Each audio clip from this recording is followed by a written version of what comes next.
আজকে আমি বানাবো মশলা চিচিঙে। মশলা চিচিঙে বানাবার জন্য এখানে আমি একটা মাঝারি সাইজের চিচিঙে নিয়েছি। চিচিঙেটা ছাড়িয়ে পরিষ্কার করে আমি কেটে নেব। চিচিঙেটাকে কেটে পরিষ্কার করে ধুয়ে আমি রেখে দিয়েছি। ঠিক চিচিঙেটা এরকম সরু সরু করে কেটে নিতে হবে। এর উপরে আমি দিয়ে দেবো নুন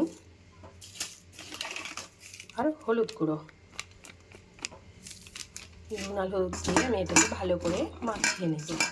মাখিয়ে নিয়ে এটা 10টা মিনিট আমি রেখে দেব। এখানে বসিয়ে দিয়ে তার মধ্যে দেব তেল, খুব বেশি দেব।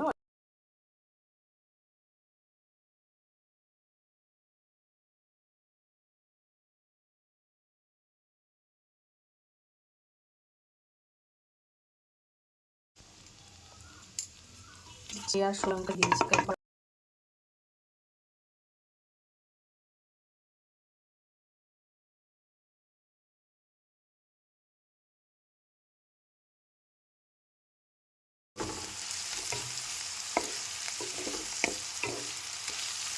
গ্যাসের আঁচটা কমিয়ে দিয়ে আমি চিচিঙেটাকে ভেজে নিয়েছি। দেখতেই পাচ্ছি চিচিঙেটা সিদ্ধ হয়ে গেছে।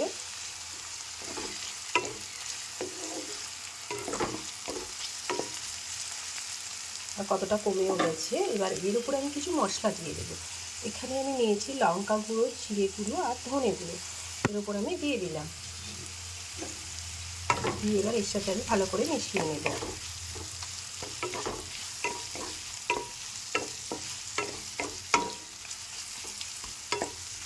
আমি এর মধ্যে পেঁয়াজ দিইনি। তোমরা যদি মনে করো এতে পেঁয়াজ দেবে দিয়ে দিতে পারো, তাহলে আরও ভালো লাগবে। গরমে যত পেঁয়াজ না খাবে ততই ভালো, তার জন্য এতে আমি পেঁয়াজ দিইনি। দেখ মশলা চিচিঙেটা আমার হয়ে গেছে। এবার আমি নামিয়ে নেব। এটা গরম গরম শুকনো শুকনো ভাত দিয়ে খেতে ভালোই লাগে।